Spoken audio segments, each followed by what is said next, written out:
Rhykker, Tenkiei, Milky, Ian, I'll let everybody introduce themselves. Hey, folks. This is Rhykker. I've been making ARPG content for on YouTube and Twitch for about 10 years now. Been an ARPG enthusiast most of my life. Happy to be here. I'm 10. I found Torchlight Infinite fairly early on. Yes, I know I'm just a mysterious floating X and a voice in your head for a moment. I apologize. Sometimes the world is complicated and technical issues exist. But if you watch any of my videos, you're probably already used to me just being a voice in your head, so we're just going to roll with it.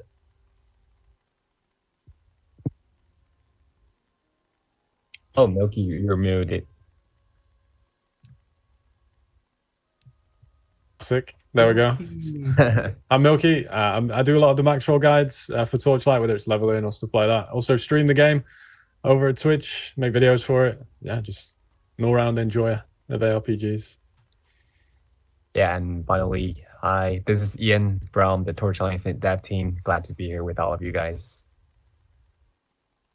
Awesome. And it's a shame me and Ian couldn't be together this time because we were together, but we're in different countries right now. So maybe next season we'll be back together talking about all of this stuff, but that's cool. Ian and I are actually in the same studio. You can tell we have the same lighting. Exactly. That's what happened right now. This purple theme, man, I got to get in with that. I got to get some lights in the background. I don't know why mine is all white, but it's all good. It's all good. Everyone watched the season preview video, right? How's your feelings? What are your thoughts? Must be a lot of information to digest. Can you share some thoughts what you're most anticipating in the new season, guys? Oh yeah, so much to look forward to. Three things really, came out to me. First, the sword and board class coming. Classic in the RPG. So many people always asking for this core archetype. So to get Rosa and for it to be a unique take on that holy warrior, where she's just like dropping F-bombs. She's like so not caring about her religion. I love the personality there. It's so different from the classic lawful good, boring paladin type. So that's really cool. Season theme seems really interesting. And I'm also excited about, we're seeing more of these mechanics. I think the Enamored Ring has it in particular, where it adds this new puzzle to itemization where you have to, it's like giving you different bonuses depending on how many legendary items you have, depending on how many magic items. So now it's another level of puzzle to figure out that I'm sure the Max Roll boys are going to write up wonderful guides on here. That's really good. But yeah. Yeah, I also noticed on some of the new legendary items, you get value for having blemishes, which is a nice way to turn the downside from enhancing your gear into what could in fact be an upside.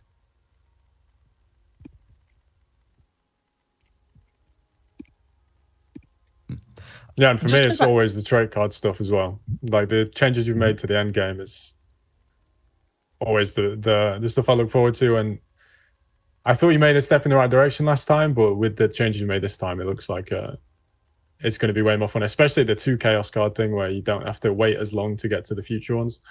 I think that's what I'm most looking forward to. I'm most looking forward to completing my trait deck faster. Talking about the blemish, we just try to avoid like when our players crafting some, when it comes to blemish, just the disappointment is just way too big. So we're trying to avoid those and adding you can actually getting those bonuses from having a blemish, and that's what we thought about it. Yeah, it definitely feels like even if you're supposed to fail 19 times and get 19 blemishes, it feels really bad if you fail 23 or 24 times. Like statistically, it's going to happen a lot. Every time you hit it in one, you're going to hit it in 19, 20, 25. But it feels so bad when you go over the expected on those. So this way, at least there's a little value. You can use the item, play the game, or maybe build around it to the point where you want to fail. Right. Yeah, just fail from the seasonal mechanic, right? So you were going to have blemishes on some items as a result of that. Really good. Rhykker, didn't you because you were talking about the puzzle vibe, and I wanted to go back to the puzzle mechanic of Cube of Rapacity. Didn't you win the speed run on that? Am I remember rightly? It was you and DS Lily. I can't remember if you came first. I'm sure Lily won. Oh. Okay, but no, she's amazing. Yeah, no, that was a really exciting. It was really exciting. I don't often participate in like challenges and races and stuff, but it was a lot of fun. Yeah, it was exciting. Yeah, that's been fun to watch. So we noticed there were two things in the stream. Sorry if I'm a little bit frozen over here. Number one, we noticed a lot of players saying, "Is Patty AI voice?" And I want to say no, it's really not. That was really a voice actor doing that. Okay, we're not fully into the AI era yet. And secondly, I saw a lot of players asking their questions, and I think Rhykker, you also had players tweeting you some questions. Yeah. So do you want to hit us with some of the questions your fans were asking? Yeah, absolutely. And it's been the same question that I've been hearing. So every season from the start, right? I've been streaming this game. Always a blast, to kick off the season. And every time, every season, the number one question, and again now when I tweeted out asking if people have questions, everyone's always asking, when is co-op play coming? And I think I saw something that was like stealth dropped in your presentation earlier. Did you literally tease? Yeah. Oh, it was listed. I believe when you try to create a solo self-found or hardcore player, it noticed that you cannot trade or team up with other players if you're solo self-found mode.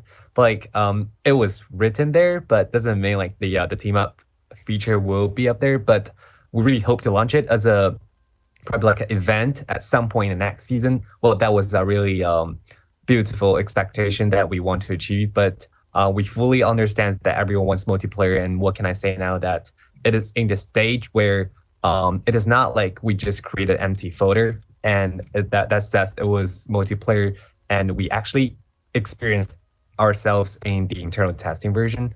So it's there, but it just completely depends on at what point that we try to release it. So like it's actually reached the expectation from both our side and our players. So we think it probably first show up as a like an event in the next season, but like it will not be there from the beginning. So yeah. Cool. Well, it's finally here, so it's pretty good. I'm sure a lot of people are going to be very excited for that. And something else that I don't know if this was a stealth drop-in reveal as well, but Rosa's a lot more defensive than many of the other characters. So did you make her as a dedicated tank or support for multiplayer?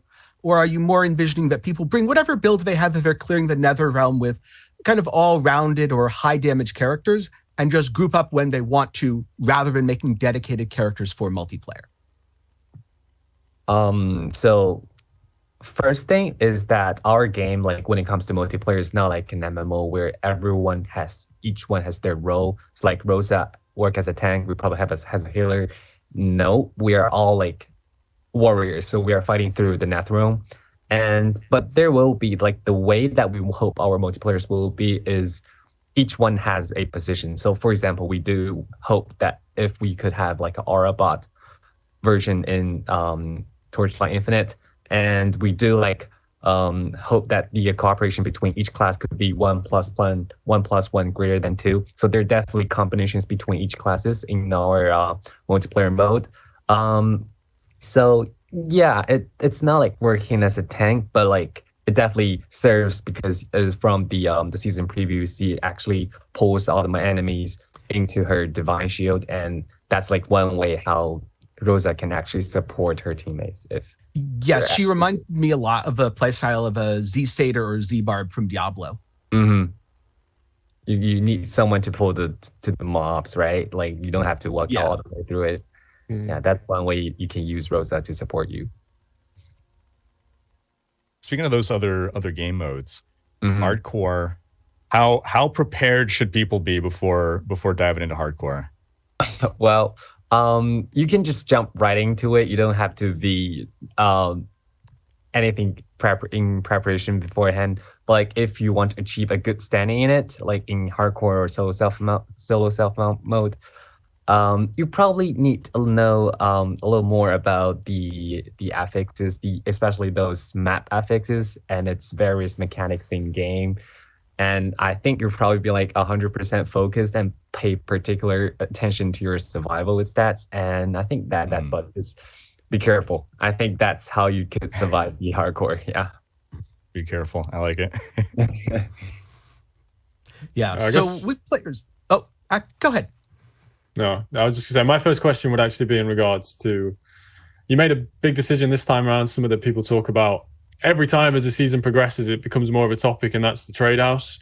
And obviously the economy does die off within a month or so sometimes.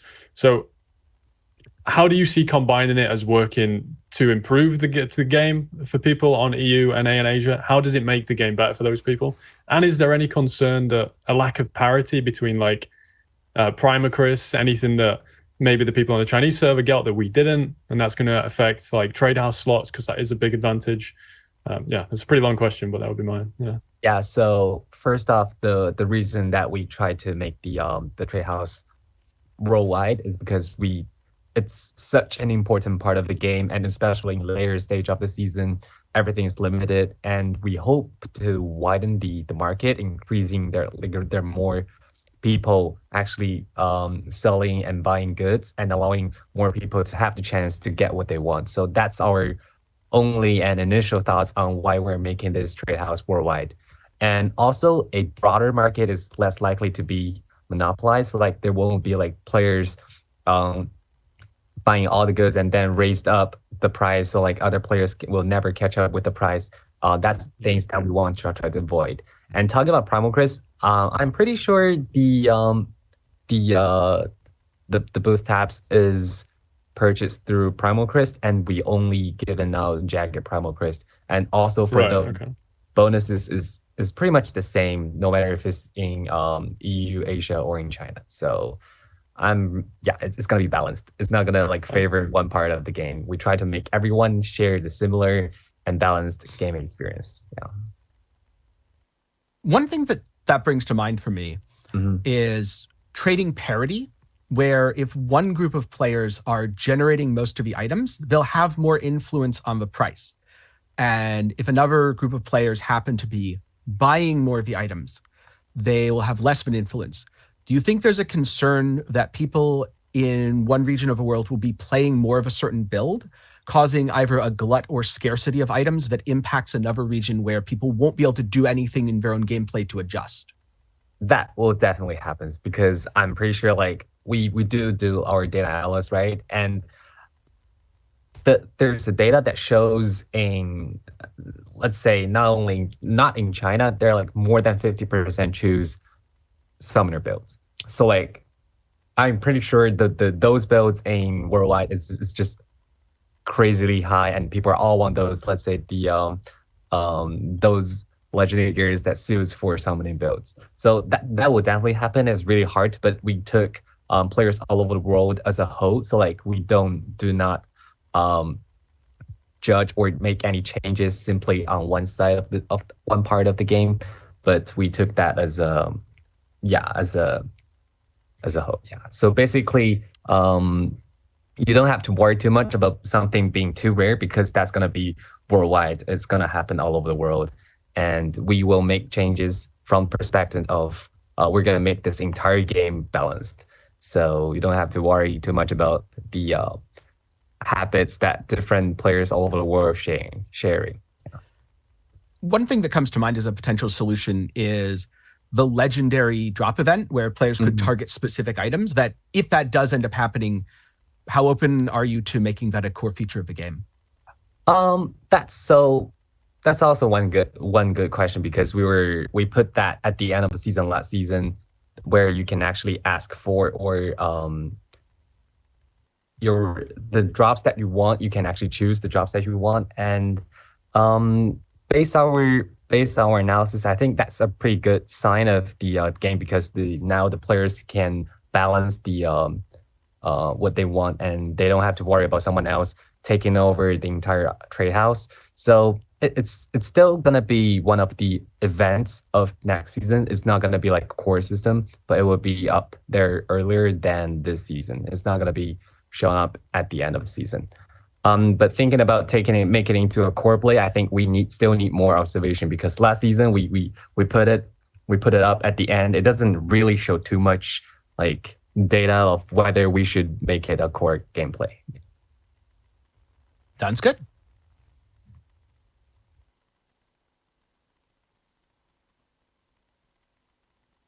I was wondering, you guys have all been playing the game a lot.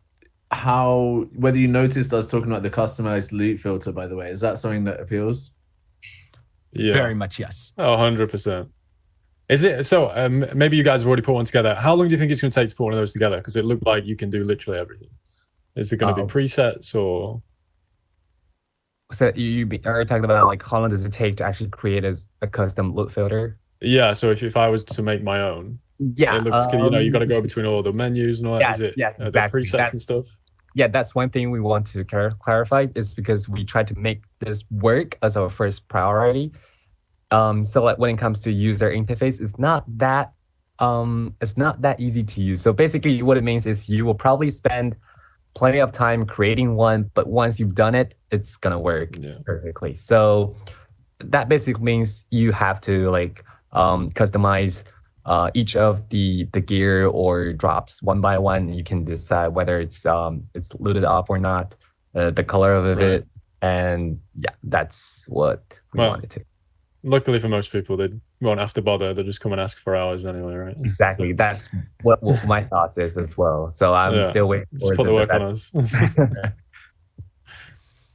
It's also one good way to actually, because I was picturing this in my mind. So hit that subscribe button and you will see the code in link in the description, something like that. It's just what I thought it would be. I'll try it out. Mm-hmm. It does have a big impact though later on, because for like crafting bases and stuff like that, normally you'd either have to check every single item or none at all. People basically did like that. So now you're going to be able to really easily source very specific things. So it's going to create an influx in that, which I think will be better for crafting as well. So I think all in all, it's going to be really positive. Yeah, it will be really good because you don't have to worry about what to pick up, but just to pick up everything you see on the ground. If it shows, you pick it up. Yep. That's also going to be really good for solo Southbound, where you don't really care how rare or valuable an item is. You care if it applies to your build. And speaking of, have you done any game balance changes around solo Southbound or hardcore? Or do you kind of plan to you opt into additional difficulty where not making balance changes? Sometimes it's just going to be rough. Yeah, for now, it's just another level of gameplay where it's definitely harder because it's either hardcore or solo Southbound mode. But in the future, we might make it into a different gameplay where we might increase the drop rate or making other changes that make this gameplay more like a single player mode, so like you can actually enjoy it. But for now, it's just another level of difficulty where if for those who want to challenge themselves, you can definitely see what happens there.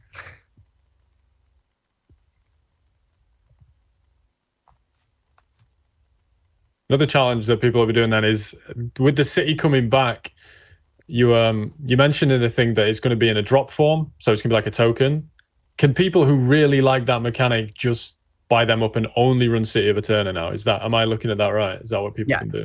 So basically, those are not like tickets. You can just accumulate tickets during Netherrealm. You can be the one that never enters the ruins of Eterna and just keep out and sell all the tickets. And for those who actually prefer to enjoy last season's gameplay, where you can just simply you can build up a deck that is City of Eterna based, or you can just directly purchase those tickets from the trade house and just live there. That's what happened. And do the Psalms of Eterna still exist? I know you said you don't have to get them to unlock the Endless City, but you've still got that big skill tree. So people that do choose to specialize in it are actually going to get more from it, and it's going to be better for them as well. Yeah, it would definitely speed up. You will need less. You will get more. You can just get those talents a lot easier than last season. Since it's now in the core gameplay, you don't have to and you didn't encounter those every single stage. So now it would be a lot easier. Yeah, awesome. Yeah, speaking of the mini zones for the City of Eterna, those got a lot of changes as well, since there's a much bigger focus on the city itself. but there are often mini events both within the city and those small stages. Have you done any adjustments to the circles that you stand in, which for builds like Castwell channeling were very difficult to stay in because you had so much move speed, it would kind of catapult you out of a circle? Bad news, it's still there. It's still there. So basically, there will still be like you have to stay in the circle to like clear this runes, but like and also you remind me of one thing because the small stage in the past actually take benefits from the map affixes, but it doesn't anymore because now it's like a separate stage. But we do make adjustments accordingly, and now you can just don't have to worry about the map affixes, but it will be a pretty good ways to actually farm for your FE. Yeah, it's pretty good. Sounds good. Hopefully in a future patch, we get a small circle radius buff on some of those. Yeah, you can try out different builds. It's because in the past, like people do enjoy it. Like everyone in the end will goes to like self-cast. You don't have to do anything. But now we try to make some difference because you have to actually sacrifice your experience in farming or in mapping with exchange to damage. So like you can now choose those with significantly increase the those beam skills. So now they're a lot more powerful, but the drawbacks is you have to stay there to actually cast those beams. Yeah. So more specialized builds from more, as you get more and more content, you can get those more specialized builds, and it actually boosts those weaker skills in a way as well because of that. Yeah. Rhykker, I feel like the Maxwell boys have kind of taken your thunder. Is there anything you wanted to ask? I didn't want to interrupt like the really granular questions, but like, yeah, I guess a bigger picture question that I see asked as well from the community is there any news like on any plans for a console release, or is that not something that's in the future? Ian, you wanna take this one, or should yeah, I'll go ahead because we made a lot of changes on controller support. Yeah. All right. On console, here's the deal. I think for now we're still perfecting everything on PC and mobile. Definitely in the works, but no solid news that we can announce. Like with the multiplayer stuff, I remember even like maybe 2 seasons ago when people were asking about the multiplayer and we were like, no, it's coming soon. Now really multiplayer is like pretty much on the way. With console, yeah, no solid news, but definitely something we're not ruling out.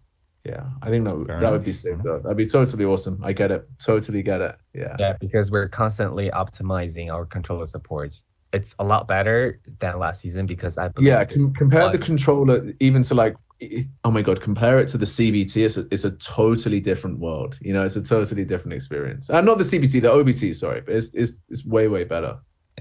And even the game's changed a ton since OBT just as a whole. Yeah.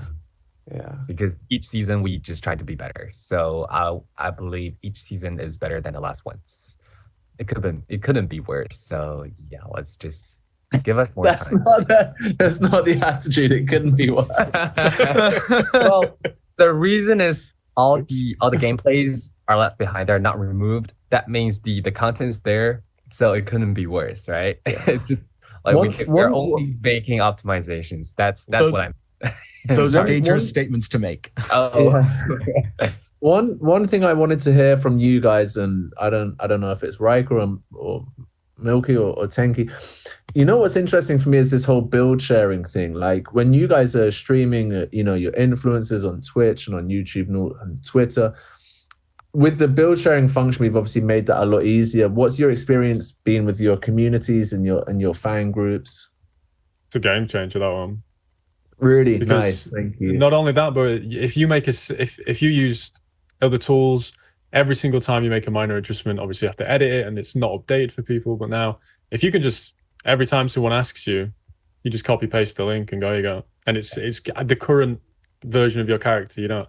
It makes it much easier to share, at least from a streaming perspective. I can't say from another perspective, but from a streaming perspective, that's life changing. Player perspective, it will be super useful as well because once, like at least from our thoughts, like once you jump into the game, you're trying to find the best guilds, and now you can just search for the codes of it, and then you can copy. And actually, we're trying our best to make it like also available on websites using third-party accessories, so that it will not be limited to in-game, and it will be, since if it's on website, it will be, there's a lot more space to actually customize the entire thing.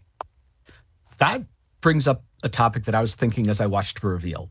Mhm. Are you going to be able to go to the hero rankings and yoink someone's build? Definitely. I believe that's our next step, is you can actually copy paste the builds from the hero rankings. Oh, I can't wait for that. Yeah, and But also you can just for take those- someone else's code, right? not for now. Or- Wait, can I? I think we should jump and wait for 28th and jump into the game, see what Yeah. happens. I think for now we're also thinking about, for those who hide their hunter's profile, they're not listed in the hero rankings, because for now there are a lot of people like they're super high level, they're on a leaderboard, but if someone wants to like see how their builds are like, they couldn't see it because they put it into private. So we're actually thinking about doing that, but it's not now. So many different like ARPGs, like in today's age, we have all these external tools and websites, be it Maxroll, be it other resources, and I think that Torchlight Infinite does the best job of recognizing that players play the game using these tools and finding ways to build them directly into the game or make them accessible within the game, like with the example of being able to just copy that code for the build. And I think it's great that you recognize, like I guess because you guys are players, you're players too, and you know how you play, you know how we play, and you know what we want to be able to do. Yeah, because we're really, really emphasized on how the players want, because we definitely want more people to play our game. And that's why when it comes to thoughts, okay, comes a new player. When he enters the game, what does he want? And then we've tried to make all those changes based on all those. You know what? That's something I want to say I'm like most proud of in this season, is that now we can truly say we're like both newbie friendly and hardcore player friendly. Like if you're a hardcore player, we've got the hardcore mode, and if you're a newbie, hey, just jump in. With the guides are there, the builds are there, ready to copy the code. Like, is very welcoming, I think, right? That's something to be proud of for us. There's definitely more space that we can work on, but I think we're on the right track. Yeah. Absolutely. Sure. City of Eterna felt like a big step up. This sounds like it's going to be an even bigger step up. Yeah, we hope each season's gonna be big step up. I feel like it's late for some of you guys. Do you got any more questions before we wrap up today and let you go get some sleep for a few nights? I'm just looking over at my chat. Oh, there's one Think thing we're that we want to mention is this season we only released Rosa, which is our only hero. And in the future seasons, I think we're gonna only release either one heroes or one traits, because we want to more focused on balancing the old heroes, because we believe, and we did know that there's a lot of people actually playing the old heroes all the time, and keep on creating new heroes might not be the right choice, because we do all have those schedules and we want to like balance, and we now decided to like release one at the same time in the future, including this season. I think that's a really good idea. I think the catalog of characters was getting really big, and it seems almost impossible to keep up with them all at that point, with how much you do already. So Thank you guys, appreciate it, really appreciate it. Thanks for having us. Yeah, so Rhykker, Tenkiei, Milky, thank you to you guys. Big thanks to everything you're doing on the Maxroll side.